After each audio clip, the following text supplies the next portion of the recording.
하시면서 해봅시다. 지금 새벽에 했는데 제가 하려고 그랬는데 언제 했어요? 연합 예배 때 해피 이스터 한번 악수하시면서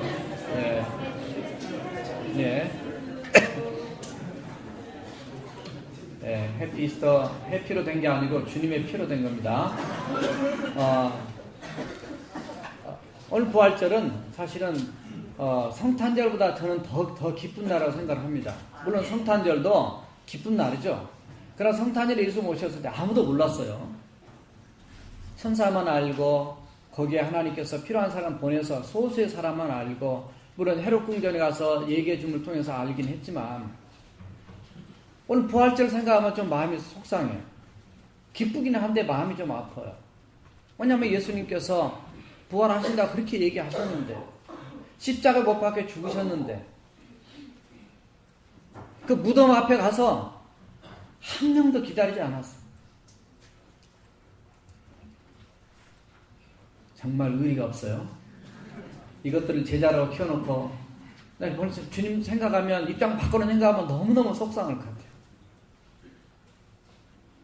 괜히 죽었나? 억울하잖아요?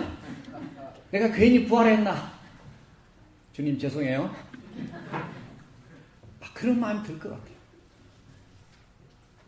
그럼에도 불구하고 십자가에 못 박혀 돌아가실 때도 거기 따라온 사람은 요한밖에 없었고, 뭐 제자들 어디 있는지 코빼기도 안 보여요. 멀찍이서 봤을지 모르죠. 부활, 그동안에 십자가의 죽으심이 살아있는 육신의 몸 갖고 생애에서 어떤 종점을 찍으셨다면은, 이 부활로 인해서 예수님 이 땅에 오신 우리를 구원하고자 하는 그 복음의 완성을 이루시는 것이 부활 사건인데, 그 마지막 장면을 못 보다네요. 만약에 저와 여러분들이 그때 있었다면 다 무덤에 그 부활의 3일째 된 날 새벽에 가서 기다렸을 줄로 믿습니다. 지금은 이미 기회가 지났어요. 근데 그런 생각이 들었어요. 부활절 생각할 때, 주님 얼마나 슬프셨을까. 십자가상에서도 하나님 저들이 알지 못하고 행하니까 저들의 죄를 용서해달라고까지 기도하셨는데, 그러나 죽고 나면 그래도 적어도 내가 부활한 건 그래도 좀 믿어주겠지? 인간이 이런 거예요. 의리가 없어요. 때로 어려운 일 만나면 정말 주님의 뜻대로 우리가 살 것 같고 절개를 지킬 것 같은데, 우리가 너무 쉽게 변질되고 너무나 쉽게 우리가 무너져가는 그런 연약한 모습을 우리가 사실 봅니다. 이미 주님이 십자가와 부활을 통해서 다 구원 사건을 이루어 놓으셨고, 우리는 그 죄병을 치료해주고 영원한 사망으로 갈 수 있는 그 문제를 전적으로 해결해 주신 이 만병통치약 같은 예수님을 우리가 믿어버렸기 때문에, 이제 우리는 훨씬 프리하고 정말 자유롭고 평안하게 소망 가지고 달려가는 그런 하나님의 백성이 됐으니까 우리가 지금 감사하고 편안하게 예수 믿고 찬양하는 거지, 그때 당시에 그런 상태였다면 우리도 똑같이 주님 조롱했고, 주님 안 기다렸고, 주님 부활 믿지 못했을 것이고, 이랬을 거예요. 이 시대에 태어난 거, 우리가 이 시대에 예수 믿게 되는 거 놀라운 하나님의 은혜인 줄로 믿습니다. 우리 주님께서 만약에 부활하지 않으셨다면요, 가장 슬픈 날이에요. 억울한 날이에요. 절망의 날이에요. 가장 어두운 그런 시기가 지금 십자가 사건뿐만 아니라 부활 직전까지 진행이 된 거죠. 그러나 인간의 이성을 초월합니다. 하나님의 역사는 인간의 의학을 초월합니다. 인간의 과학을 초월합니다. 사람은 뭘 좀 알면 그게 교만해요. 하나님보다 더 우위가 있어요. 아무리 세상에 똑똑한 사람이 있어도 세상에 똑똑하면 이 모양 이 꼴로 지금 흘러가고 있어요. 위로 하나님이 계시고 그 다음에 인간을 놓고 그 다음에 자연을 놓은 것이, 이게 하나님의 질서라고 그래요. 이 창조 질서야. 하나님을 제일 밑바닥에 갖다 놓지 밟고 있는 시대입니다. 그러다 보니까 세상이 무질서하게 다 뒤바뀌는 거예요. 죽이고 병들고, 지금 전 세계에는 자연적으로 어려움도 겪고, 이 모든 것들이 옛날에도 있었지만은 그 모든 것이 다 하나님을 밑바닥으로 그냥 깔아뭉길 때 이렇게 돼갑니다. 그래도 이런 인간들을 향해서, 이런 저와 여러분들을 향해서 우리 하나님은 그래도 우리를 사랑하셔서 예수님 오셔서 아무 알아주지도 않아요. 제발 죽어주시라고 이렇게 얘기도 안 해요. 아무도 원치 않아요. 제발 죽지 마시고 우리를 구원달라고 호산나 찬송하며 예루살렘 입성했어요. 그렇게 외쳤던 그 무리들은 말이죠. 자기들의 기대가 어긋나니까 예수님을 십자가에 못 박으라고 외쳤던 그런 사람들이 인간이 오늘날 이 시대는 마찬가지. 저와 여러분 적어도 예수님을 만났고 예수를 믿기 때문에 그래도 십자가의 주님을 우리가 존중하고 사랑하며 부활하신 생명의 구세주 그분을 우리가 높이며 경배하고 있지. 아직도 주님을 만나지 못한 사람들은 옛날하고 똑같아. 아니 어떻게 보면 옛날보다 더하게 더 악하게 주님을 대적하는 이런 시대입니다. 주님의 말씀대로 부활하신 것처럼 주님이 이 땅에 분명히 다시 오실 것입니다. 내가 다시 올 때 믿는 자를 보겠느냐. 누가복음 18장 8절에 그랬어. 인자가 올 때 그 마지막 때 정말 나를 믿는 자를 보겠느냐. 정말 이게 단순한 얘기 같지만 그때 당시 초림이든 또 십자가의 죽으심이나 부활이나 다 보면요. 그렇게 쫓아다녔고 그렇게 훈련받았던 제자들까지도 너무나 믿음 없는 연약한 모습을 보면서 참 마음이 그러나 우리 하나님께서는 우리를 사랑하사 예수님을 부활시키셨어요. 왜냐하면 예수님을 부활시키지 않으면 무슨 문제가 생기냐면 십자가의 죽음이 괜찮은 죽음 같아도 그게 가짜가 되는 겁니다. 그분은 메시아가 아닌 것이다. 고린도서 15장 17절에 그랬어요. 만약에 예수님의 부활이 없다면 우리가 믿는 것이 헛것이고 우리의 죄는 해결되지 않았기 때문에 우리의 죄는 그대로 있게 되는 것이다. 죄의 삭은 사망이라서 우리는 계속 영적으로 하나님의 벌을 받아 계속 육신이 죽는 건 말할 것도 없고 영적으로 죽어서 지옥 갈 수밖에 없다는 얘기입니다. 그러나 우리 하나님께서 그렇게 하나님을 몰라주고 그렇게 예수님의 마음을 몰라준 그런 인생들을 다 아신다. 너무나 차원이 높기 때문에 이해하는 겁니다. 사람들은 나 정도 수준에서 우리 사람들끼리 때문에 내가 이렇게 하는데 저 사람이 나를 그렇게 몰라주냐 이러면 상처를 받거든요. 주님도 충분히 상처를 받으실 수 있어요. 인성을 갖고 계셨기 때문에. 그럼에도 불구하고 주님의 마음은 원대하게 하나님의 심장, 하나님의 마음 가지고 품으셨기 때문에 다 그래 잘 모르지. 그냥 때가 되면 알 거야. 그래서 뒤에 가면서 결국은 성령의 역사로 베드로가 복음을 전할 때 3,000명, 5,000명, 수만 명이 주 앞에 돌아오는 거는 다 그러하시니까 하는 거예요. 그래서 인내가 필요한 거고 그래서 우리의 넉넉함이 필요한 거예요. 하나님의 그 넉넉함 때문에 이 땅에 있는 저와 여러분들을 품으시고 지금까지 우리를 사랑해서 이끌어 오신 줄로 믿습니다. 사람들 그렇게 얘기합니다. 예수님이 진짜 죽었나? 예수님은 진짜 죽으셨어요. 완전하게 죽으셨어요. 물론 십자가 6시간 달리셨습니다. 로마 한 병정이 창으로 옆구리를 찔렀습니다. 물과 피를 쏟았습니다. 아마 심장이 파열된 것으로 얘기를 합니다. 사실은 심장사가 있고 뇌사가 있습니다. 심장이 멈췄다가 다시 깨어날 수는 물론 있겠죠. 심장을 뚫어가지고 피를 다 쏟아버렸어요. 완전 확인 사살이라고 그랬어요. 다 완전히 죽으셨습니다. 아리마대 요셉이 자기 무덤에 갔다가 예수님 집어넣을 때도 만약에 예수님이 몸이 체온이 좀 따뜻했고 만약에 숨이 좀 붙은 것 같고 맥박이 뛴 것 같았으면 절대 묻지 않았을 거예요. 그런데 아리마대 요셉과 니고데모가 아리마대 요셉이 파놓았던 그 무덤에 갔다 돌무덤에 집어넣을 때도 보니까 예수님은 돌아가셨어요. 제자들도 믿고 도망갔습니다. 다 이제 포기했어요. 오죽하면 대제사장이나 서기관들, 바리새인들 이런 사람들은 예수님이 시체를 훔쳐갈까 봐서 로마 군병들에게 또 그 지켜달라고 부탁을 했고 다음에 예수님의 시신이 없어진 다음에 보면은 오늘 마태복음 그 28장 후반절을 보면 그들은 돈을 많이 줘가지고 제자들이 예수님 시체를 훔쳐갔다라고 얘기하라고 거짓을 퍼뜨리기까지. 그래서 이 부활 사건이 너무나 큰 사건이에요. 놀라운 사건. 우리 기독교는 그래서 기독교만 있는 게 부활입니다. 다른 데서 부활을 갖다가 흉내내가지고 다른 타종교에서 갖다 빌렸습니다. 그 전부 다 그냥 그걸 뭐라 그래요? 짝퉁이. 다 가짜예요. 천지창조 다른 신화에도 있다고 얘기합니다. 다 짝퉁입니다. 헷갈리면 안 돼요. 예수님이 그분이 역사에 없었던 놀라운 부활이라고 하는 놀라운 역사를 이루셨어요. 이거는 리크리에이션입니다.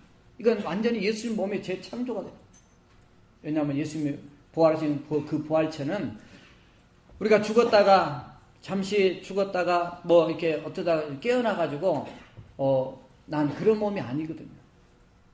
완전한 신령한 부활의 그 몸으로 새롭게 하나님께서 리크리에이션 합니다. 그런 몸은 지금 역사 이래 아무도 없었어요. 예수 외에는 아무도 없었어요. 앞으로 저와 여러분들이 예수님 안에서 죽고 주님 오실 때 우리 육신이 부활할 때 바로 예수님 몸처럼 우리도 신령한 부활체로 그 몸으로 똑같이 부활하게 될 줄로 믿습니다. 자, 그런데 이렇게 부활하신 예수님은 따라서 하세요. 승리하신 메시아다. 그걸 다른 헬라 말로 해서 그리스도예요. 예수님은 부활로만 가지고 승리하신 게 아닙니다. 이미 십자가에 걸어가신 그 길 자체가 이미 승리의 길이에요. 삶 자체가 승리의 길이에요.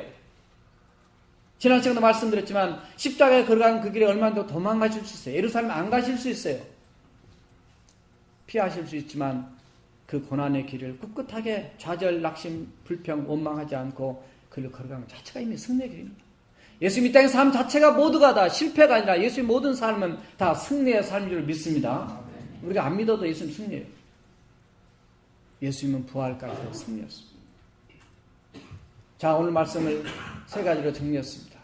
예수님이 어떤 면에서 승리하신 메시아로 그리스도로 등장하셨는가? 한번 따라해 보세요. 첫째, 사망을 생명으로 이기심으로. 사실 이 땅에서 가장 힘 있는 것은 뭐냐면 사망이거든요. 죽음이거든요. 사망은 생명을 이깁니다. 사망 앞에는 모든 생명자가 두려워 떱니다. 사실 죽음 그 자체를 두려워하기보다는 죽음을 두려워하는 그 마음 자체가 더 큰 두려움이에요. 그래서 성경에 그랬어요. 히브리서 2장 15절에 보면 우리 인생은 죽기를 무서워해서 일생 동안 그 죽음의 종노릇에 매여 있다. 바로 그 죽음의 종노릇에서 매여 있는 그들을 살리기 위해서 예수님이 십자가에 죽으신 것을 바로 히브리서 2장 14절과 15절에 말씀하고 있습니다. 마귀는 14절에서 마귀는 죽일 수까지는 있습니다. 그러나 마귀는 우리를 살릴 수가 없어요. 오직 예수님만 우리를 살릴 수 있는 능력이 있는 줄 믿습니다. 고린도전서 15장 26절도 그랬습니다. 맨 나중에 멸망받을 우리 인생의 원수가 있는데 그 원수는 사망이다 그랬어요. 사망이 왼수예요, 왼수. 우리가 정말 건강하게 또 오래오래 장수하고 살기 위해서 얼마나 많이 연구를 하고 얼마나 좋은 약을 먹고 얼마나 운동을 하고 얼마나 음식을 가려 먹고 사냔 말이죠. 그래도 죽습니다. 그 누구 하나도 죽음 앞에는 꼼짝 못하게 다 가게 돼 있어요. 한 번 죽은 것은 정한 것이요. 그 다음에는 하나님의 심판이 있다고 히브리서 9장 27절은 말씀하죠. 그러나 저는 죽음 자체가 두려운 것보다는 사실은 죽음 너머에 또 다른 세계가 있다는 것이 더 우리에게 두려움이라는 거예요. 사실 안 믿는 사람은 그걸 몰라서 안 믿는 거예요. 만약에 죽음이 인생의 끝이라고 하면은 그냥 대충 살다가 그냥 마음대로 살다가 그냥 죽음 끝이면 끝이에요. 그러나 문제는 죽음 이외의 세계가 있다는 거예요. 죽음 이외에 또 다른 세계가 있는데 그 세계에 우리가 하나님 나라 천국에 갈 것이냐 아니면 지옥에 갈 것이냐. 믿든지 안 믿든지 그게 중요한 게 아니에요. 그보다 더 중요한 것은 따라서 하세요. 믿음보다 더 중요한 것은 사실이냐 아니냐다. 여러분 안 믿어도 상관없어요. 내가 믿는다고 있고 내가 안 믿는다고 없는 게 아닙니다. 내가 안 믿어도 있는 건 있는 거예요. 죽음 이후에 또 다른 세계가 펼쳐진다는 거죠. 뱃속에 있는 애기한테 아무리 얘기해도 밖에 있는 세상이 있다 안 얘기해도 얘가 뭘 알겠습니까? 임신해서 4개월 넘으면 그때부터 애기가 엄마의 소리를 밖에 있는 소리를 듣는다고요. 물론 아직은 너무 어리고 미성숙한 상태이긴 하지만은 아무리 바깥 세상을 얘기해도 모를 겁니다. 이 땅에 우리가 굉장히 잘나고 똑똑한 것 같아도 우리가 미래에 대해서 얘기를 해서 그건 난 안 믿는다. 막 이렇게 얘기하는 사람이 있죠. 어떻게 알겠어요? 우리는 하나님의 말씀을 통해서 하나님 미리 던져진 이 말씀의 내용을 통해서 우리가 정말 그 하나님의 세계를 알고 믿고 있기 때문에 우리는 그대로 억셉트하고 또 그렇게 믿고 바라고 살아가는데 그렇지 않은 많은 사람들은 그냥 모르고 소경으로 그냥 살아가는 거예요. 우리가 죽음 이후의 세계가 영원히 보장받도록 하기 위해서는 사망을 이기시고 부활하신 예수 그리스도 그분을 믿는 길밖에 없는 줄로 믿습니다. 그래서 고린도후서 5장 4절에서는 그랬어요. 사도 바울이 그런 얘기를 합니다. 죽을 것이 생명의 삼킴 바 되게 하려 합니다. 이런 표현을 쓰는데 뭐냐면 내가 죽음의 세계를 이기고 이거를 아예 삼켜버려서 이거를 정복하고 그래서 내게 영원한 생명을 주실 수 있는 바로 그분이 누구냐면 그분이 예수님이지만 이 사건의 그 표현은 그 부활을 얘기합니다. 예수님처럼 나도 그 세상의 이 죽음의 문화, 사망의 문화에 묻혀 사는 인생이 되기보다는 나도 영원한 생명, 예수님처럼 그 생명 없고 나도 살고 싶다는 열망을 거기에 표현해놨어요. 고린도서 15장 54절에도 이 썩을 것이 썩지 아니함을 입고 이 죽을 것이 죽지 아니함을 입을 때는 우리 육신이 죽을 거고 썩지 않은 건 부활체를 얘기합니다. 거기에도 이런 표현이 나와요. 사망을 삼키고 이기리라. 사망을 삼켜버려. 사망을 삼키고 이길 수 있는 유일한 그분은 예수님밖에 없다는 걸 바울도 얘기하고 있어요. 저와 여러분들이 믿는 예수님은 우리의 죄의 문제를 해결하기 위해서 죄값을 치르기 위해서 적어도 3일 정도 죽음의 자리에까지 완전히 죽었다라고 확인될 수 있는 게 3일인데 거기다가 집어넣고 그 다음에 내가 부활한다. 왜냐면요 우리 사람이라는 게 참 이제 연약합니다. 만약에 예수님이 내가 죽고 나서 1년 뒤에 내가 부활한다 이렇게 했으면요 사람들 진작 다 흩어졌어. 모세가 시내산에 올라가서 하나님의 율법을 10계명을 받기 위해서 시내산에 올라갔는데요. 올라가서 40일 만에 내려왔더니 거기다 금송아지 만들어 놓고 이것이 애굽에서 우리를 출애굽시킨 신이라고 해서 그 앞에 절하고 있었어. 하나님 생각할 때 인간의 그 연약함을 아십니다. 그래서 3일 만에 부활하신다는 것 자체가 놀라운 그것도 하나님 우리 인간을 배려한 하나님의 축복인 줄 믿습니다. 3일도 못 기다리고 3일도 온데간데 없어지는데 만약에 1년 뒤에 한 달 뒤에 이렇게 했으면 진작 제자들 거기 한쪽 방에 모여있는 게 아니라 진작 뿔뿔이 흩어져 우리 망했다 하고 거기 잡고 그냥 다 딴 데 흩어졌어. 하나님의 하나하나의 그 배려를 느끼면요 얼마나 하나님이 우리를 연약함을 아시고 배려를 하신가를 깨닫게 돼요. 사람들은 그걸 뭐라 하냐면 따라서 하세요. 죽음의 문화. 너무나 죽음의 문화에 죽음의 그 정신세계에 확 사로잡혔어. 우리 모두 마찬가지. 내가 혹시 죽지 않을까? 내가 병 걸리면 내가 죽는 거 아닌가? 가다가 사고 나면 혹시 다쳐서 내가 죽는 거 아닌가? 죽음에 대한 두려움이 다 있습니다. 오늘 말씀 24장 1절에 보면은 안식 후 새벽 첫날, 안식 후 첫날 새벽에 그러니까 주일입니다. 이때부터 썬데이가 나온 거예요. 창조의 안식일은 토요일이지만 주님이 부활하신 그 주님의 날, 그 주님께서 부활하신 주님의 날은 초대교회 때부터 지켰던 바로 주일입니다. 그래서 주일로 지켜야 되는데 그날 새벽에 이 여자들이 뭐를 하냐면 향품을 준비해서 갑니다. 무덤으로 가게 되는데 그 향품이 뭐냐면 여자분들이 화장품으로 쓰기도 하는 것이기도 하고 시체를 썩지 않게 만들기도 하고 또 냄새를 제거하기도 하는 그런 종류였습니다. 왜냐하면 사실은 예수님의 시신을 원래는 이렇게 하면은 지금 미국에서도 장례식을 해보면은 거기에다가 뭐 이렇게 메이크업을 또 해가지고 정말 실제 살아있는 것처럼 이렇게 예쁘게 이렇게 단장을 시켜주거든요.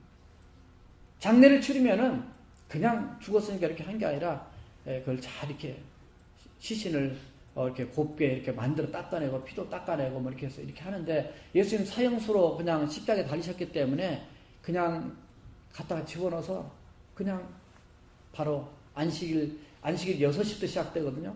금요일날 저녁. 그러니까 3시에 돌아가셨으니까 아마 그 시신을 내리고 아리마대 요셉이 빌라도 총독한 찾아가서 예수님의 시체를 달라고 얘기하고 뭐 시간이 너무 짧았던 것 같아요. 그러니까 그 안에 빨리 처리해야 되니까 아마 이 시체 처리를 제대로 하지도 못했어요. 그거를 멀찍이서 지켜본 사람들이 이 여인들이었어요. 마가복음 15장에 보면 그 여인들이 멀리서 다 지켜봤어요. 그래서 향품을 가지고 준비해 가는 겁니다. 그럼 뭘 의미하냐면 예수님은 지금 무덤이 있다는 거예요. 예수님의 지금 죽은 예수님의 시체가 지금 무덤이 있다는 거예요. 그들은 가면서 얘기합니다. 그 무덤에 그 돌을 큰 걸 막는 걸 봤습니다. 성경에 바른 복음서에 보면 그 문이 너무너무 컸어요. 야, 그 큰 문을 어떻게 우리가 열지? 그 누가 열어줄까? 마태복음 28장에 보면 거기 보면 땅에 지진이 일어나고 천사가 그 돌문을 열어줬다 이런 표현 나옵니다. 사람들은 부활에 대한 아무 생각이 없습니다. 주님께서 말씀하셨지만 십자가에 죽고 부활하다고 얘기하셨지만 자기가 항상 듣고 싶은 것만 듣고 내 생각에는 요 정도는 하실 거다 생각한 것만 믿습니다. 이게 그 사람의 믿음의 한계예요. 예수님 부활 자체를 믿는 사람은 아무도 없어요. 아까 우리 앉아있는 기도하신 것처럼 아무도 없었어요. 여기 여인들이 갔지만 여인들도 부활하신 예수를 만나러 간 게 아니에요. 시체를 만나서 시신에다가 쌓여져 있지만은 거기에 어떻게 얼굴에다 손발이라도 좀 발라드릴까 하는 거예요. 인간이 얼마나 우리가 죽음의 문화에 이렇게 그냥 묶여 있는지 몰라요. 그 속에 아주 딱 우리 몸에 배어 있어요.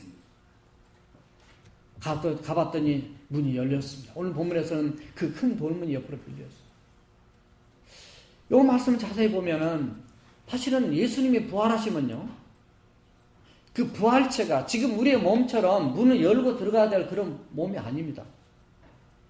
그러니까 돌문을 열 필요가 없어요. 차라리 주님이 돌문을 안 여시고 거기에 돌문을 해놓고 거기에 군사들이 임봉했다 해서 도장 찍어서 그래서 종이로 발라 붙여서 도장 찍은 종이를 붙여가지고 이렇게 딱 붙여서 여기에 누가 들어가면은 이 종이가 찢어지도록 그렇게 해놨단 말이죠. 그런데 어떻든 지진이 나고 이 천사가 돌을 굴르니까 거기에 지키던 군사들은 놀래가지고 거의 그냥 초죽음 돼서 옆에 나가 쓰러져 있는 거예요. 이 문이 열렸어. 이 문이 열린 것 자체가 사실 누구를 위한 거냐면 여기 부활을 목격하러 온 현장을 이렇게 확인하러 온 이들을 위해서 그걸 열어놓은 겁니다. 사실 열 필요도 없어요. 차라리 열려면 어떻게 하냐면 한 3일쯤 지나서 진짜 예수님이 부활하셨는가 한번 확인하기 위해서 거기에 군병들이랑 같이 가가지고 한번 확인해 봅시다. 없네. 어디 가셨을까? 뭐 이렇게 해도 되는데 문제는 부활의 그 아침 찾아올 그 여인들 또 앞으로 베드로와 요한이 또 뒤에 오게 됩니다만 그분들이 와서 직접 무덤까지 직접 그들이 들어와가지고 확인하도록 하기 위해서 문을 열어놓은 거예요. 왜냐하면 부활체가 되면은요 문 닫아놔도 들어오셨습니다. 누가복음 24장에 그랬어요. 오늘 말씀 뒤쪽으로 쭉 가게 되면 문을 닫아놔도 그냥 예수님 들어오셨습니다. 생각하면 너무 무섭죠. 그래서 예수님이 제자들에서 혹시 영이 아닌가? 영은 육체가 없으니까. 근데 그 생각을 하시고 영은 육체가 없지만 나는 뼈와 살과 있다. 뼈와 살이 없지만 나는 있다. 너희들이 먹을 거 있으면 줘라. 그래서 생선 한 토막 드리니까 드셨더라. 이런 얘기는 아무 데도 없는 얘기입니다. 이게 만들어진 얘기일까? 그러면 왜 제자들이 목숨을 걸고 순교하면서 복음을 전했겠어? 예수님의 이 사건은 진짜였어. 여기에 예수님이 무덤으로만 알고 왔던 예수님 누워 계실 줄만 알았던 그 여인들이 들어가서 봤더니 거기에 시체가 없습니다. 한번 생각해 봅시다. 이렇게 정성껏 준비해가지고 이렇게 왔는데 예수님이 시체가 있는 게 좋겠어요? 없는 게 좋겠어요? 어떤 게 할렐루야예요? 없는 게 할렐루야죠? 없어야 할렐루야 우리 부활하셨는데 나오지. 있으면 망한 겁니다. 있으면 잘못 따라간 거야 이게. 그냥 가짜입니다. 그분은 예수님이 아니에요. 그분은 십자가에 죽으셔서도 아무리 첫 죽에 맞아 죽으셔서도 그분은 예수님이 아니에요. 메시아가 아니에요. 할렐루야 하고 무덤에 같은 시체가 없으면 할렐루야 하고 찬양을 해야 이게 정상입니다. 이게 이제 드러나는 거예요. 근데 오늘 말씀에 보면 들어가서 예수의 시체가 보이지 않으니까 4절 보니까 이로 인해서 근심할 때 이렇게 됐어요. 이게 도대체 어떻게 된 거지? 아포레오란 말인데 길을 잃었다. 여기까지 왔는데 우리 뭘 하려고 내 생각으로 이렇게 하면 주님 기쁘게 해야지 뭐 해. 죽은 시체에다가 뭐 바르면 그게 무슨 하나님 기쁜 거 이게. 여기서 엄청난 차이가 있습니다. 세상 문화와 기독교 문화의 차이점이 여기 있습니다. 세상 사람들은 부모님이 돌아가시면 제사밥 잘 차려줘야만 효도합니다. 한글로 합니다. 이게 귀신의 문화입니다. 착각하면 안 돼요. 고린도전서 10장 20절을 보면 이방인의 제사하는 것은 귀신에 가는 것이다. 여러분 귀신의 세계를 몰라서 그런 거지. 귀신의 세계를 영적인 세계를 알면요.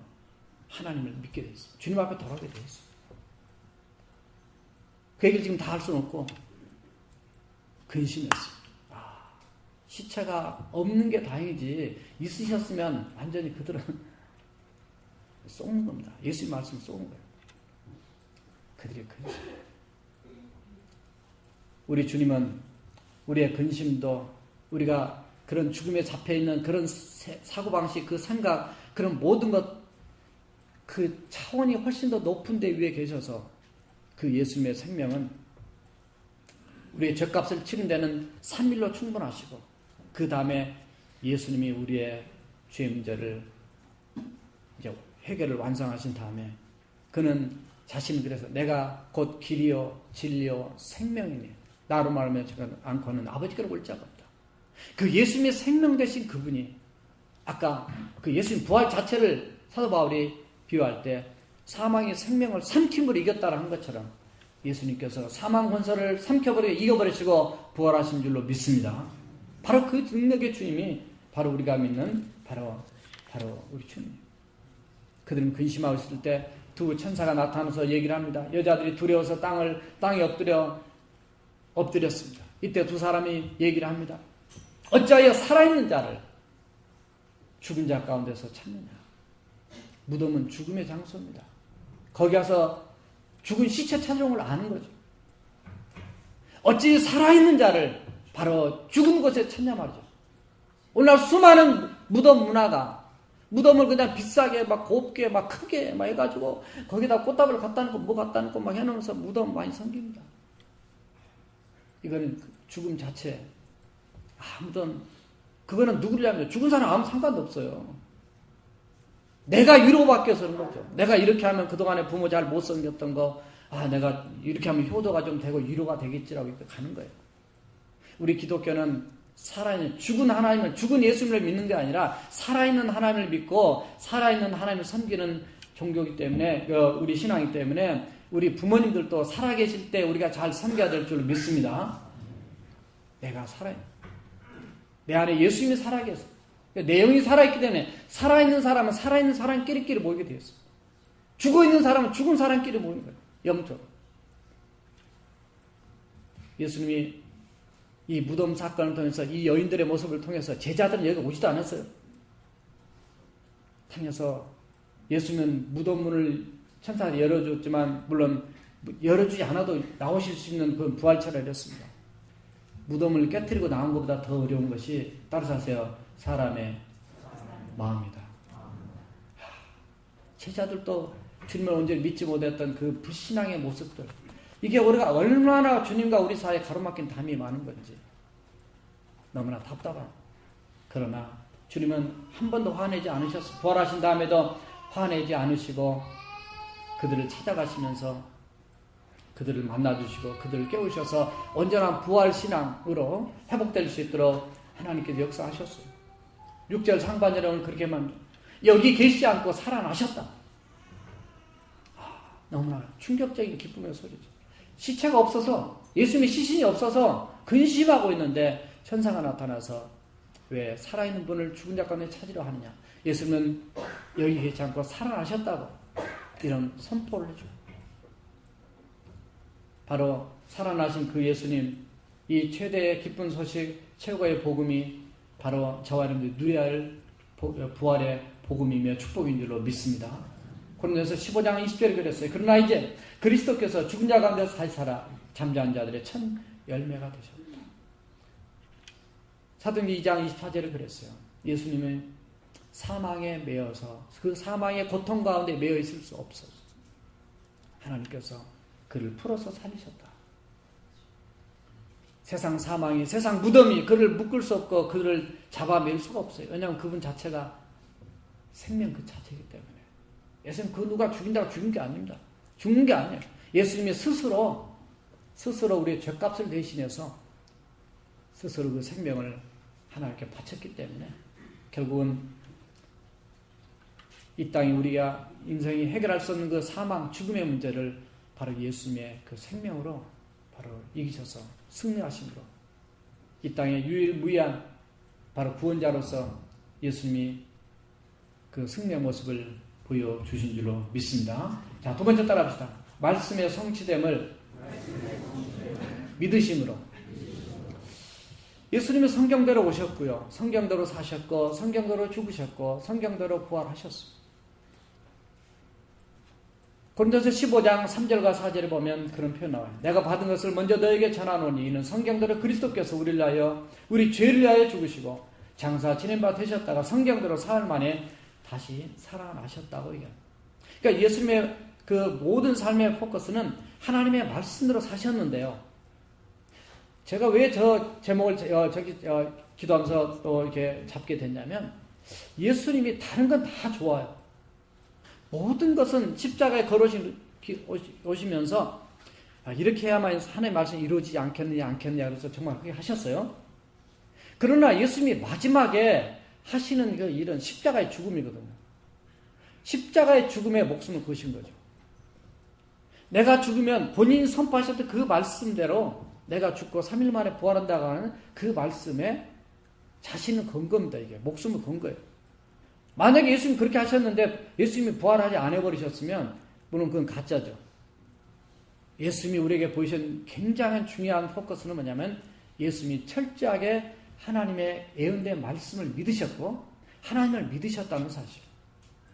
그 믿음대로 하나님께서 예수님을 3일 만에 부활을 시켰습니다. 여기에 이런 믿음이 없던 자들이 바로 아까 말씀드렸던 바로 제자들이고 그 다음에 여인들이고 또 수많은 사람들은 말할 것도 없습니다.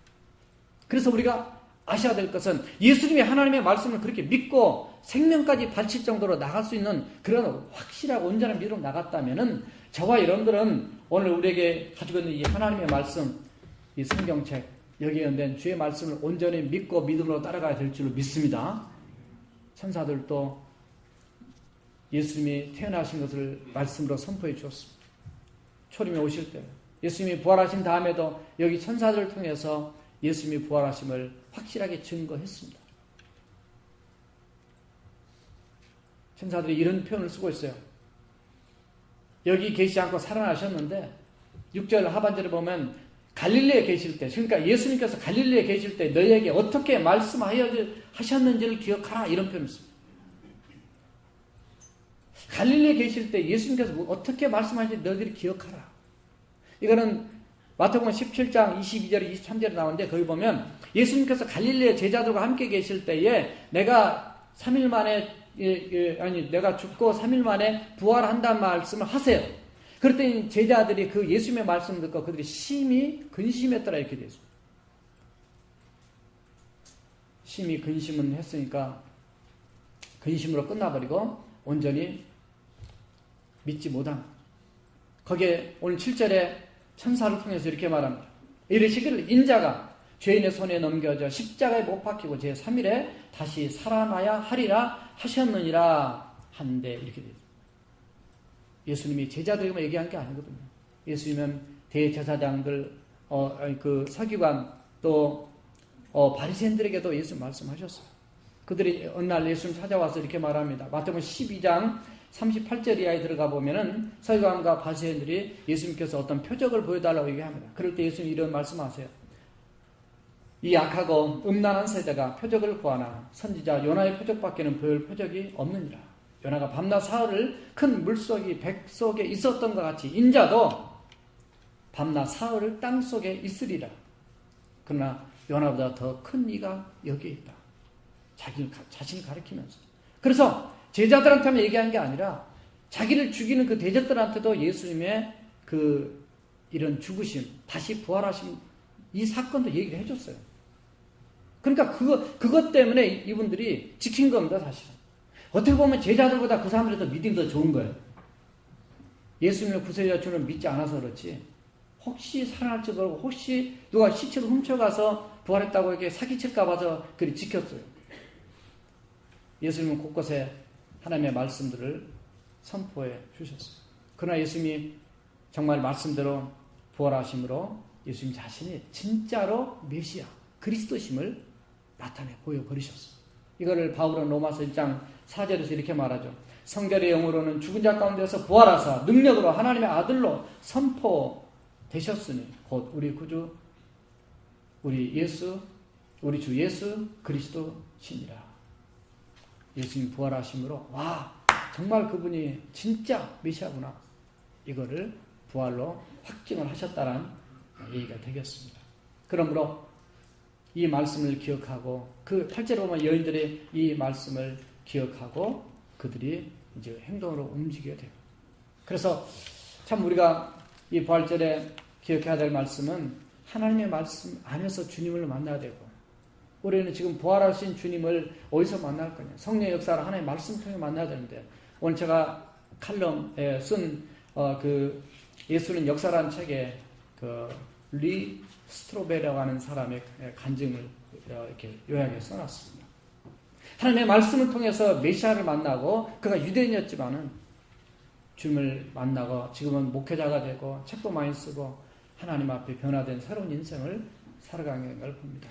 저와 여러분들이 예수님이 십자가의 죽음까지도 그 믿음으로 나가셔서 그 말씀이 그대로 성취된 것을 누리신 것처럼 저와 여러분들도 이 부활의 사건 앞에 온전한 믿음으로 하나님의 말씀을 온전한 믿음으로 예수님을 하나님을 믿고 승리하는 저와 여러분 되시길 주님의 이름으로 축원합니다. 마지막 세 번째입니다. 따라서 하세요. 부활의 증인들을 세우심으로 하나님의 중요한 때마다 증인들을 세우셨습니다. 초림 때도 천사들, 동방박사들, 또 양을 치는 사람들, 또 예수님이 태어나신 다음에도 시몬 할아버지나 안나 할머니나 또 뭐 헤롯 궁전의 사람들 다 중간중간에 예수님이 이 땅에 오셨다는 걸 보여주는 모습이죠.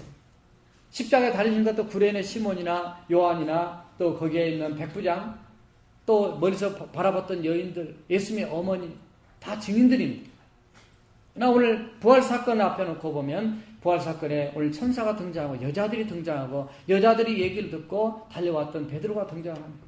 요한복음 보면 거기 요한까지 추가된 것을 발견할 수 있어요. 그 뒤에 예수님은 11번 나타나셔서 제자들한테 500여 형제들한테 이렇게 드러내 보인 걸 보게 됩니다. 예수님께서 부활하신 것을 끝나버리시면 아무도 모를 수가 있어요. 그러나 진정한 하나님의 복음의 역사는 그 다음부터 본격적으로 시작되어야 되기 때문에 예수님은 부활의 증인들을 하나님께 세우셨어요. 그래서 그분들을 통해서 하나님의 그 놀라운 사랑과 예수 그리스도의 부활의 복음이 증거가 되는데 사실 이 부활이 확실하다는 증거 중에 한 가지가 뭐냐면 이 부활을 첫 번째로 목격하고 증거했던 사람이 여자입니다. 예수님 당시만 해도 여자는 사람 숫자에 세에 넣지도 않았어요. 오병이의 사건에 다 남자만 나옵니다. 그런데 이 하나님의 말씀이 진실로 그들에게 기록됐다는 것은 바로 이 여인들이 먼저 보았다는 것을 기록했어요. 무슨 얘기냐면 만약에 이걸 가짜로 거짓말로 누가 썼다면은 이 처음에 무덤을 가서 본 사람을 반드시 베드로로 세워야 됩니다. 남자가 봤다 이렇게 돼요. 자존심 상하게 베드로도 무너지고 제자들 다 오지도 않고 여인들이 갑니다. 거기에 여인들이 누구냐면 귀신 들려가지고 고침받은 막달라 마리아, 그 다음에 헤롯의 또 그 청지기 구사의 아내 그 요한나, 또는 다른 복음에 수산나도 있고, 그 다음에 야고보의 어머니 마리아, 그 다음에 그 외에도 다른 여인들이 있었다 이렇게 표현됐습니다. 그분들은 누가복음 8장 1절에서 3절에 보면은 예수님과 제자들을 평소에도 많이 이렇게 물질로 섬겼던, 자기 소유로 가지고 섬겼던 자들입니다. 그들은 십자가 이 무덤에만 그냥 우연찮게 간 게 아니고 그들은 평소에도 예수님이 사역하실 때 뒤에서 섬겼던 여인들입니다. 오늘 얘기하면 우리 교회는 여전대는 없지만은 우리 교회 자매님들이 참 열심히 섬긴 것처럼 일편단심 의리가 더 있어요, 남자보다. 여자는 한번 마음 결정하기 어렵지, 결정하고 나면 일편단에 가는 줄로 믿습니다. 혹시 그런 여자들은 여기 없겠지만요. 예수님 섬기는 일에 했어요. 그러니까 십자가 가는 길도 따라갔고요. 십자가 달린 모습도 봤고요. 무덤에 집어넣은 것도 멀찍이서 봤습니다. 그렇기 때문에 무덤까지 가는 거예요. 평소에 신앙생활을 하나님 바라보면 끝까지 해야만이 마지막까지도 그 부활의 영광에, 아니면 부활의 증인의 첫 번째 증인들로 하나님 앞에 쓰임받는 그런 영광이 그들에게 임하게 된 줄로 믿습니다. 우리의 신앙이라는 게 정말 끝까지 가야 돼요. 근데 문제는 이분들이 가서 얘기합니다. 사도들한테 얘기합니다. 사도들한테 뭐 여러 가지 얘기했겠죠. 무덤돌이 무너지고 거기에 천사를 만났고 예수님 시체가 없고, 또 다른 복음서 보면 세마포가 이렇게 개어져서 한쪽에 있고, 예수님 머리에 또 이게 이제 시신을 내릴 때 머리에 피가 나니까 가시면누가 빼고 여기 그 붕대처럼 감았던 수건인데 그것도 이렇게 개어져서 이쪽에 한쪽에 또 있고, 뭐 여러 가지 다 얘기했을 겁니다. 다 얘기하니까 무슨 황당한 소린가. 오늘 11절에 그렇게 표현했어요. 사도들은 그들의 말이 허탄한 듯이 들려 믿지 아니하나, 이렇게 되어 있어요. 안 믿었다. 이 허탄한 소리라는 것은 레로스란 말인데, 정신착란의 상태에 있는 병자가 횡설수설한다, 그럴 때 쓰는 말이에요. 이게 누가 옳은 거예요? 제자들이 더 황당한 거죠. 그다음에 창피한 겁니다. 믿지 않았어. 왜냐하면 우리 인간이 다 그래요. 뭘 믿는 것 같은데 안 믿어. 자기 나름대로 하나님을 믿어요. 자기가 만들어놓은 자기 말씀 가지고 하나님을 믿기 때문에 안 믿는 거예요. 안 믿어요. 결정적인 순간에. 그러나 베드로가 그 충동적인 성격 가진 베드로가 물도 뛰어내렸는데, 바다도 뛰어내렸는데, 함께 요한복음 20장 2절을 보면 흥분해서 무덤으로 달려가서 확인하게 됩니다. 오늘 말씀에서는 베드로는 12절에 그래서 일어나 무덤에 달려가서 구부려 들어가 보니 세마포만 보이는지라. 그렇게 된 걸 놀랍게 여기며 예수님이 진짜 살아난 것을 온전히 깨닫지는 못한 것 같아요. 집으로 돌아가니라, 이렇게 해서 끝나버리고 합니다. 사실 이 말씀 아니라 다른 복음서를 보고 이렇게 다 보면은 결국 이 부활 사건이 뭔가 정말 말씀이 이루어지는 거라고 서서히 마음이 열려가면서 결국은 예수님을 여러 차례 만납니다. 도마가 없을 때 만나고 있을 때 만나고, 또 그 갈릴리 호숫가에서 고기 잡을 때 만나고, 또 갈릴리 산에서 만나고, 또 그 부활 승천할 때 만나고, 그래서 점점 믿음이라는 게 자라나게 돼요. 하나님 말씀을 통해서 예수를 만나 부활하신 예수를 통해서 결국 부활만 가지고도 아직은 그들은 머리로 말했지 가슴으로 뜨겁게 어둠을 뚫고 나갈 능력이 없었어. 그래서 너희는 내가 너에게 약속한 말을 기다려라. 그랬더니 그때부터서 그들이 예수님에 대한 믿음, 그 예수님의 약속에 대한 그 말씀에 대한 믿음이 생기게 된 거예요. 그래서 약 10일 동안 오순절 성령 강림 사건 이전에 마가 다락방에서 그들이 기도하면서 기다리게 됐던 겁니다. 3일도 못 기다렸던 그들이 그 다음에는 약 10일 정도 기다리면서 하나님 앞에 나가는 이런 부활하신 예수님을 만나면서 달라집니다. 우리의 신앙도 마찬가지. 예수 처음 믿고 나가는 신앙이 뭐 그렇게 믿음이 뭐 위대하고 큰 것처럼 보여도 우리가 연약함이 있습니다. 그러나 믿음은 들으면서 하며 믿음은 들으면 그리스도의 말씀으로 말미암다 그랬는데, 저와 여러분들이 부활하신 예수님, 이미 처음 부활하셨을 때 제자들이 실패하고 낙심했던 그 연약한 모습을 오늘 다시 한번 우리가 우리 자신을 비춰보고 돌아보면서 우리는 그런 실패하지 않냐고 이제 끝까지 가리라. 예수님이 끝까지 가서 이제 그래서 베드로가 목숨을 걸고 성령 충만해서 두려움 없이 나가서 전했던 게 십자가와 부활만 전했어. 그랬을 때 그렇게 많은 사람이 예수 믿고 돌아온 것처럼 이 시대에 저와 여러분들이 부활신앙으로 무장이 되어서 아직도 예수님을 만나지 못한 수많은 영혼들에게 복음을 증거하는 저와 여러분 되시길 주님의 이름으로 축원합니다. 기도하시겠습니다. 우리 함께 통성으로 기도하실 때에 예수님